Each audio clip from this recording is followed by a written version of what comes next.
this is Muskan, your mentor of Physical Science. So I welcome to you all on the PWIIT Jam and CSI Net YouTube channel. तो आप सभी अब तक जानते होंगे कि हमारा जो गेट का ऑफिशियल ब्रोशर है वो ऑलरेडी अपडेट हो चुका है अपने जो गेट का ऑफिशियल पोर्टल है उस पर। तो उसमें हर बारीक इन्फॉर्मेशन गेट एग्जाम से रिलेटेड उसमें क्लियरली दी गई है। फिर आप चाहे जिस भी सब्जेक्ट से गेट एग्जाम को देने वाले हैं तो उन हर बारीक पॉइंट के बारे में आज हम इस वीडियो में डिटेल में बात करेंगे कि क्या आपका एग्जाम पैटर्न होगा, क्या आपकी मतलब एलिजिबिलिटी क्राइटेरिया है, या फिर आपको एग्जाम में कौन कौन से डॉक्यूमेंट्स लेके जाने हैं, एग्जाम फॉर्म फिलिंग करते वक्त किन किन बातों का ध्यान रखना है, वो सारी चीजें हम इस वीडियो में डिटेल में देखेंगे। ठीक है, अगर आप गेट की ऑफिशियल वेबसाइट विजिट करते हैं, ठीक है, एक बार मैं आपको बता देती हूँ, गेट की अगर आप ऑफिशियल वेबसाइट विजिट करेंगे, गेट 2026 जाकर अगर गूगल पर सर्च करेंगे तो वहां पर जैसे ही आपको पहला लिंक दिखेगा वो ऑफिशियल वेबसाइट का होगा। उस ऑफिशियल वेबसाइट पे बहुत सारी चीजें आपको शो होंगी। उसमें एक होगा एग्जामिनेशन पोर्टल, वो अभी एक्टिव नहीं हुआ है क्योंकि हमारा जो एप्लीकेशन फॉर्म है वो स्टार्ट होगा 28 अगस्त से। लेकिन वहां पर एक और सेक्शन है दैट इज डाउनलोड्स। उसमें इन्होंने जो भी आपका ऑफिशियल ब्रोशर अपडेट किया है वो उसमें आपको मिल जाएगा, जिसको आफ्टर दिस वीडियो मैं पर्सनली रिकमेंड करूंगी एक बार आप थोरोली उसको रीड कर लेना। ठीक है, अच्छा, फिर भी क्या क्या बातें इंपॉर्टेंट है उनके बारे में जरा हम बात कर लेते हैं। तो अगर मैं बात करूं, गेट 2026 एग्जामिनेशन इस बार IIT गुवाहाटी कंडक्ट करा रही है। ठीक है, उसके बाद यहाँ पर अगर हम बात करें सबसे पहले इंपॉर्टेंट डेट्स की, तो जो पहले डेट्स अनाउंस की गई थी उसके हिसाब से जो आपका रजिस्ट्रेशन स्टार्ट होने वाला था वो 25 अगस्त था, लेकिन अभी ये चेंज करके 28 अगस्त कर दिया गया है। और जो क्लोजिंग डेट है वो 28 सितंबर है। अगर बाई चांस किसी स्टूडेंट ने 28 सितंबर तक फिल नहीं किया तो लेट फीस के साथ आपको फिल करना होगा टिल 9 अक्टूबर। बट हमें लेट करना ही क्यों है ना, ट्राई करिएगा जैसे ही 28 अगस्त को आपका पोर्टल लाइव हो जाएगा उसके बाद आप 29 या 30 अगस्त तक अपने फॉर्म को फिल कर दें। देखो, एक तो बहुत लास्ट में फिल करने पर भी बहुत प्रॉब्लम आती है। बहुत बार ऐसा होता है कि आपका कहीं फोटो रिजेक्ट हो जाती है या फिर आपकी साइट नहीं चल रही होती, राइट। तो इन सारी चीज़ों से बचने से बेटर है आप with in the time frame अपने फॉर्म को फिल करें, और जितना जल्दी फिल करोगे, अगर कोई भी प्रॉब्लम आप फेस कर रहे हो तो उसको with in the time interval आप उसको रिजॉल्व भी कर पाएंगे। ठीक है, लास्ट मोमेंट पैनिक क्रिएट नहीं होगा। अगर मैं बात करूं अब एप्लीकेशन फीस की, तो अगर हम बात करें एक पेपर के लिए जो फीमेल कैंडिडेट्स हैं उनके लिए जो एप्लीकेशन फीस है, या जो SC ST या PWD कैटेगरी के जो कैंडिडेट्स हैं उनकी है 1000 रुपये। और अगर आपने इसको लाइक टाइम इंक्रीज कर दिया, लेट्स से लेट फी के साथ अगर आप करोगे तो 1500 आपकी फीस होगी। अगर बाकी सभी कैंडिडेट्स की अगर हम बात करें तो वो है भाई 2000। और अगर आपने अगेन वही एक्सटेंडेड पीरियड में अगर आपने फॉर्म को फिल किया तो आपको 2500 पे करना होगा। और अगर एक से ज़्यादा फॉर्म अगर आप फिल कर रहे हो, एक से ज़्यादा सब्जेक्ट्स में आप एग्जाम दे रहे हो, तो आपको डबल फीस पे करनी होगी। ठीक है, ओके, आगे चलते हैं। इसके बाद कुछ इंपॉर्टेंट हाईलाइट्स मैंने ऑलरेडी हाईलाइट किए हैं, जो जो बातें हमारे लिए सबसे ज़्यादा इंपॉर्टेंट है। तो सबसे पहली चीज तो जैसा कि मैंने बताया, इस बार एग्जाम IIT गुवाहाटी कंडक्ट करा रही है और जो आपका एग्जाम है वो CBT मोड में रहेगा। और नेक्स्ट अगर मैं बात करूं तो यहाँ पर इस एग्जाम के अंदर जो पैटर्न होता है क्वेश्चंस का, वो 3 टाइप ऑफ क्वेश्चंस आते हैं, MCQ, MSQ and numerical ability test, NAT type questions होते हैं। ठीक है, न्यूमेरिकल आंसर टाइप भी होता है वो, basically numerical answer type. Okay, ये 3 टाइप के क्वेश्चंस होते हैं। किस तरीके से होंगे आगे बात करेंगे इसके बारे में। अब जब आप एग्जाम देने जाओगे तो आप कैलकुलेटर अपने साथ नहीं ले जा सकते हो, वहां पर आपको स्क्रीन पर ही कैलकुलेटर मिलेगा, उसी कैलकुलेटर को आपको यूज करना होता है। ठीक है, इसके अलावा अब सबसे इंपॉर्टेंट पॉइंट कि क्या हम एलिजिबल हैं और आप एलिजिबल हो या नहीं। तो इसका आंसर हमें मिलता है इस पॉइंट से, जो भी स्टूडेंट अपने अंडर ग्रेजुएट डिग्री में है या पोस्ट ग्रेजुएट डिग्री में, मीन्स लेट्स से मैं स्पेसिफिकली साइंस स्टूडेंट्स की अगर मैं बात करूं तो जो भी बीएससी थर्ड ईयर में है या बीएससी कंप्लीट कर चुके हैं या एमएससी के फर्स्ट ईयर में है या सेकेंड ईयर में है, वो सभी स्टूडेंट्स इस एग्जाम के लिए एलिजिबल हैं। मतलब अंडर ग्रेजुएट डिग्री का आप कौन से उसमें होने चाहिए, थर्ड ईयर में होने चाहिए। अब मान लो जो बीटेक कर रहे हैं तो वो बीटेक के थर्ड ईयर में इस एग्जाम के लिए एलिजिबल है। ठीक है, तो ये चीज आप ध्यान रखोगे। ओके, और जो कंप्लीट कर चुके हैं वो तो एलिजिबल है ही, राइट। अब जरूरी नहीं है, ये क्लियर इन्होंने मेंशन किया है कि आप केवल साइंस या टेक्नोलॉजी बैकग्राउंड से ही हो। अगर आप हैं like let's say architecture background से है, आर्ट से है, ह्यूमैनिटीज से है, कॉमर्स से है, किसी भी बैकग्राउंड से है, बस एक क्राइटेरिया इंपॉर्टेंट है, थर्ड ईयर में आप होने चाहिए या आप अपनी वो अंडर ग्रेजुएट डिग्री को कंप्लीट कर चुके हो। ठीक है, मतलब जो भी आप ग्रेजुएशन डिग्री आप कर रहे हैं वो कंप्लीट कर चुके हैं, तो वो हर स्टूडेंट इसके लिए एलिजिबल है। इन सिंपल वर्ड्स, जो स्टूडेंट बीएससी थर्ड ईयर में है और जो बीएससी कंप्लीट कर चुके हैं वो सभी इसके लिए एलिजिबल हैं, फिर आप चाहे एमएससी के फर्स्ट ईयर में हो या सेकेंड ईयर में। ओके, आगे बात करते हैं कि ये जो एप्लीकेशन फॉर्म है वो केवल ऑनलाइन ही एक्सेप्टेड है। ऐसा नहीं है कि आप आईआईटी गुवाहाटी में जाके इस एप्लीकेशन फॉर्म को फिल करेंगे।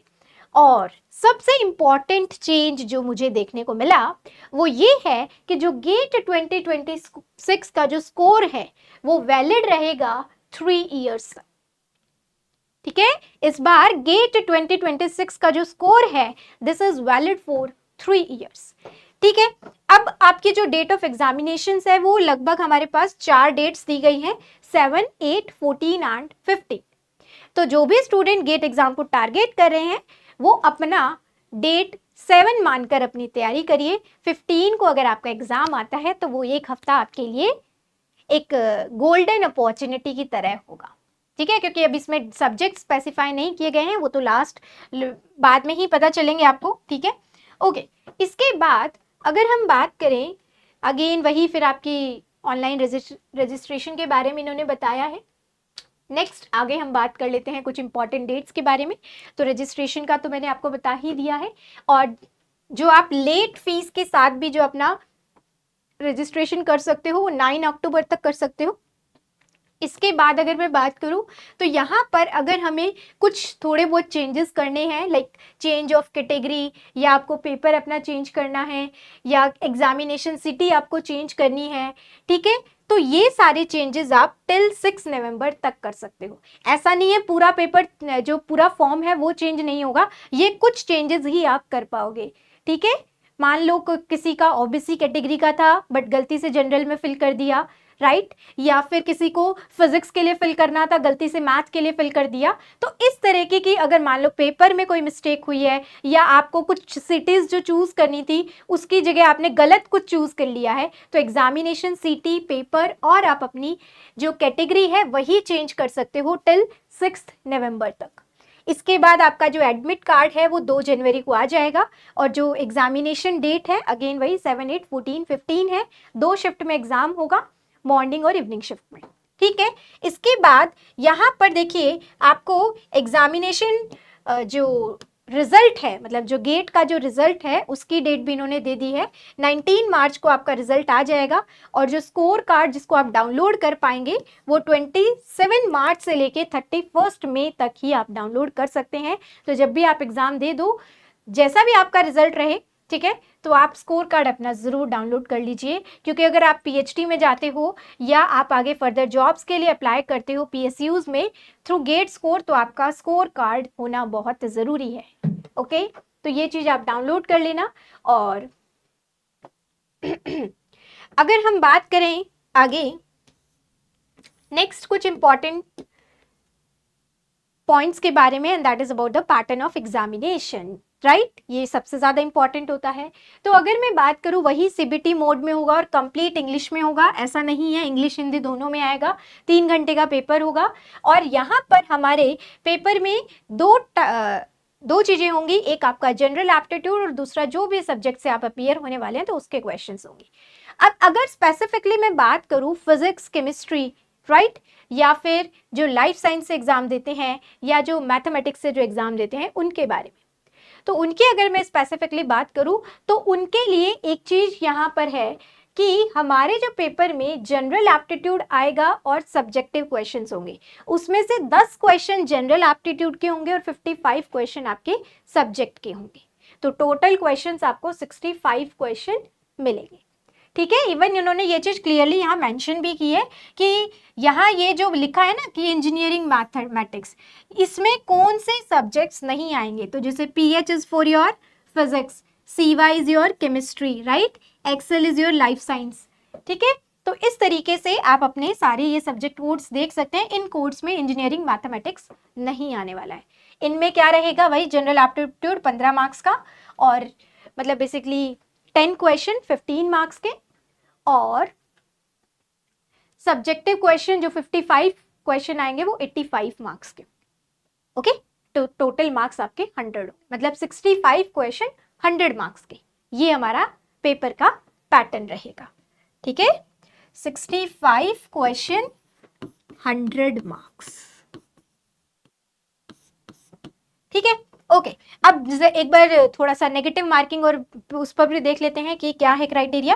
तो अगर मैं बात करूं नेगेटिव मार्किंग के बारे में, तो यहाँ पर जो हमारे पास MCQ बेस्ड क्वेश्चंस है उसमें आपको नेगेटिव मार्किंग मिलेगी। जो 1 मार्क के MCQ होंगे वहां पर नेगेटिव मार्किंग होगी 1/3, और जो 2 मार्क के MCQ होंगे उसमें होगी 2/3 की नेगेटिव मार्किंग। और MSQ और NAT टाइप में कोई भी नेगेटिव मार्किंग नहीं होती है। ठीक है, ओके। इसके बाद आगे चलते हैं, और नेक्स्ट फिर इन्होंने जैसे गेट एग्जामिनेशन के बारे में एक्सप्लेन किया है। ठीक है, आप एक बार पढ़ना चाहते हो तो पढ़ सकते हो, राइट। इसके बाद यहाँ पर क्या क्या अपॉर्चुनिटीज है, तो इम्पॉर्टेंट ये है जो आप ये गेट का एग्जाम देने जा रहे हो, इससे आप कहाँ कहाँ अप्लाई कर सकते हो, क्या क्या किस किस कोर्स में हम अप्लाई कर सकते हैं और किस जॉब के लिए अप्लाई कर सकते हैं, तो वो इन्होंने एक्सप्लेन किया है यहाँ पर। बाकी मैं आपको बता देती हूँ, जैसे कि आप MTech के लिए अप्लाई कर सकते हो, PhD करने के लिए अप्लाई कर सकते हो IITs में, और आप डिफरेंट PSUs में जॉब के लिए भी अप्लाई कर सकते हो यूजिंग योर गेट स्कोर। ठीक है, और आगे चलते हैं हम और बात करते हैं एलिजिबिलिटी क्राइटेरिया की, तो वो ऑलरेडी मैंने आपको बता ही दिया है। ठीक है, फिर यहाँ पर इन्होंने ये वही बताया है गेट एग्जाम के बारे में। ठीक है, अब बात करते हैं हम, जब आपका ऑनलाइन एप्लीकेशन प्रोसेस स्टार्ट होगा तो आपको किन किन बातों का ध्यान रखना है, और अगेन एप्लीकेशन फीस मेंशन की गई है, वो मैं आपको बता चुकी। तो देखिए, आपको सबसे पहले तो वही है कि यहाँ पर एनरोल करना है। ठीक है, रजिस्टर करके एनरोल करना है फॉर द एग्जामिनेशन। फिर आप अपनी वहाँ पर फोटोग्राफ को अपलोड करेंगे, अपने सिग्नेचर को अपलोड करेंगे। अभी हम बात करेंगे फोटोग्राफ किस फॉर्मेट में होनी चाहिए, सिग्नेचर किस फॉर्मेट में होना चाहिए, और एक आपको अपना ID प्रूफ देना होगा। दैट कैन बी लाइक आपका आधार कार्ड हो सकता है, पासपोर्ट हो सकता है, बट जो भी ID प्रूफ आप देंगे वही ओरिजिनल ID प्रूफ आपको अपने एग्जाम के टाइम पर सेंटर पर लेकर जाना है, उसकी फोटोकॉपी नहीं लेके जानी। और अगर कोई भी रिजर्व कैटेगरी में स्टूडेंट है तो उनको अपना कैटेगरी सर्टिफिकेट भी देना होगा। ठीक है, तो ये सारी चीजें इस ब्रोशर को पहले से अपलोड करने का रीजन यही होता है कि आप अपने पास ये चीजें डॉक्यूमेंट्स रेडी रखें। ओके, इसके बाद अगर हम बात करते हैं, उसके बाद आप अपनी क्या करोगे, एप्लीकेशन फीस को सबमिट करोगे और फिर अपना एप्लीकेशन फॉर्म सबमिट करोगे। उसके बाद जैसे ही आप अपना एप्लीकेशन फॉर्म सबमिट कर देते हो, बहुत सारे स्टूडेंट्स मैंने देखा है यही, क्योंकि सेम फॉर्मेट जैम एग्जामिनेशन में भी रहता है, तो वो अपना फॉर्म भूल ही जाते हैं कि भाई मेरा स्टेटस क्या रहा, वो चेक ही नहीं करते। फिर बारी आती है जब एडमिट कार्ड की, तो या तो उनका एडमिट कार्ड डाउनलोड नहीं हो पाता या उनका एडमिट कार्ड आया ही नहीं।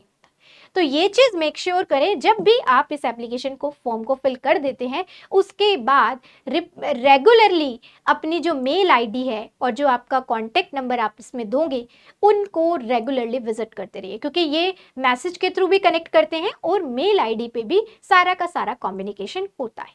तो उसमें आप अपने फॉर्म को जरूर चेक करेंगे कि यहाँ पर आपका स्टेटस क्या आ रहा है, रिसीव्ड, एक्सेप्टेड, डिफेक्ट स्टेटस जो भी आएगा। अगर कुछ भी उसमें डिफेक्ट होगा कि फोटो सही नहीं है, कैटेगरी सर्टिफिकेट सही नहीं है, या साइन सही नहीं है, वो सारा आपको उसमें मेल में लिखा होगा, उसको करेक्ट करके रीअपलोड करोगे, फिर से आप चेक करोगे 1-2 दिन के बाद, तो उसमें आपको अपना स्टेटस विजिबल होगा। तो ये चीज जब तक ये नहीं आ जाता है कि भाई मतलब कि आपका एक्सेप्टेड हो गया है, ठीक है, तब तक आपको वो चीज़ें रेगुलरली चेक करते रहना है। ओके, ठीक है। इसके बाद फिर वही है, आप अपना एडमिट कार्ड डाउनलोड करेंगे और फिर एग्ज़ाम के बाद अपना गेट स्कोर देखेंगे, ठीक है। अच्छा, जैसा कि मैंने अभी आपको बताया कि सारा का सारा कम्युनिकेशन, जो भी मेल आप देंगे उनको, जो भी मेल उसमें आप डालेंगे फॉर्म में, वही मेल पर आपका सारा कम्युनिकेशन होगा और एक पर्सन एक मेल से ही रजिस्टर कर सकते हैं, ठीक है, विद वन मेल, ठीक है। इसके बाद जब आपका ये पूरा का पूरा फॉर्म फिल हो जाएगा तो आपको एक एनरोलमेंट आईडी दी जाएगी और उसके कॉरेस्पॉन्डिंग एक पासवर्ड दिया जाएगा और ये एनरोलमेंट आईडी आपको वो जो आपका नॉर्मल मैसेज होता है वहाँ पर भी शेयर करते हैं और ये ईमेल पर भी शेयर करते हैं। तो ये एनरोलमेंट आईडी भी आपको संभाल कर रखनी है, ठीक है, क्योंकि उसके बाद आप जब भी लॉगिन करेंगे तो उन दोनों चीज़ों की हेल्प से ही लॉगिन होगा। तो ये एनरोलमेंट आईडी हमें सारे फ्यूचर कम्युनिकेशन के लिए चाहिए, ठीक है। इसके बाद आगे चलते हैं हम। तो ये फिर इन्होंने बता रखा है कि जब आप फॉर्म को फिल करेंगे तो किस किस बातों का आपको ध्यान रखना है, राइट। इसके बाद जो इसमें इंपॉर्टेंट पॉइंट्स हैं उनके बारे में थोड़ा सा मैं बात कर लेती हूँ। देखिए, जैसे यहाँ पर आपको जो सर्टिफिकेट्स है, कैटेगरी सर्टिफिकेट्स है, उनके बारे में बताया है, ठीक है। और अब बात करते हैं हम जरा सिग्नेचर के स्पेसिफिकेशन के बारे में। तो ये क्लियरली लिखा है कि कितना उसका साइज होना चाहिए, ठीक है, कितना उसने एरिया मिनिमम कवर किया होना चाहिए, ये सारी चीज़ें यहाँ पर इसी फॉर्मेट में होनी चाहिए। अब जैसे देखो, फोटो के लिए भी इन्होंने क्लियरली बताया है कि किस तरह की फोटो एक्सेप्टेबल है और किस तरह की नहीं है। तो ये जो स्टार्टिंग की 4 दिखाई दे रही है, इस तरह की अगर आपकी फोटो होगी तो वो एक्सेप्टेबल है।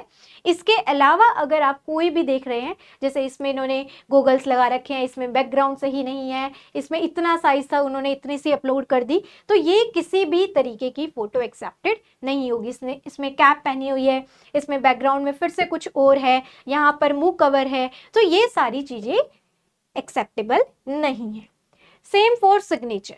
सिग्नेचर पे एक चीज ध्यान रखिए, आपने सिग्नेचर ब्लू और ब्लैक पेन से ही किया हो, रेड पेन से सिग्नेचर अलाउड नहीं होगा। और दूसरी चीज, हर मतलब वर्ड्स जो हैं वो कैपिटल में नहीं होने चाहिए। तो ये जो 4 आप देख रहे हो, इसी फॉर्मेट में आपके सिग्नेचर होने चाहिए। अगर इनमें से किसी भी फॉर्मेट में हुआ तो आपके सिग्नेचर भी एक्सेप्ट नहीं होंगे।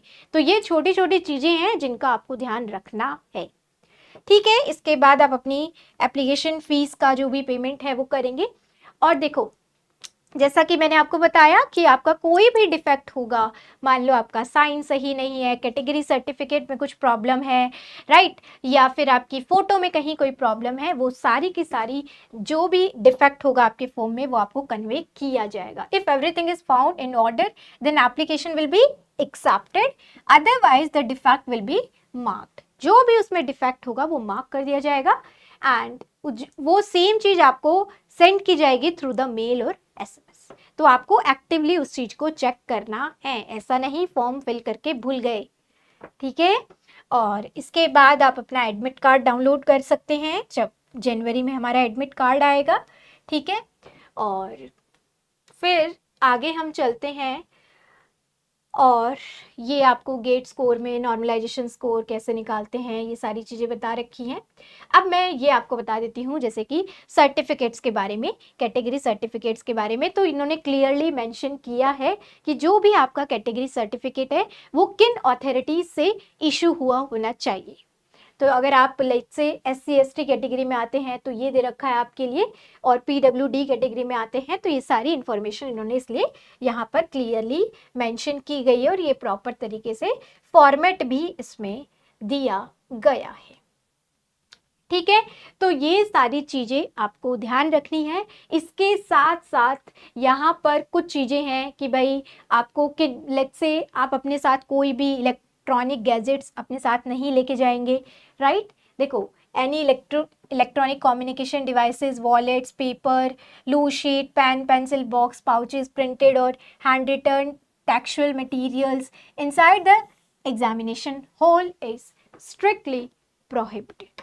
वैसे ये सारी चीज़ें आपकी जो एडमिट कार्ड आएगा उस पर भी क्लियरली मेंशन होगी।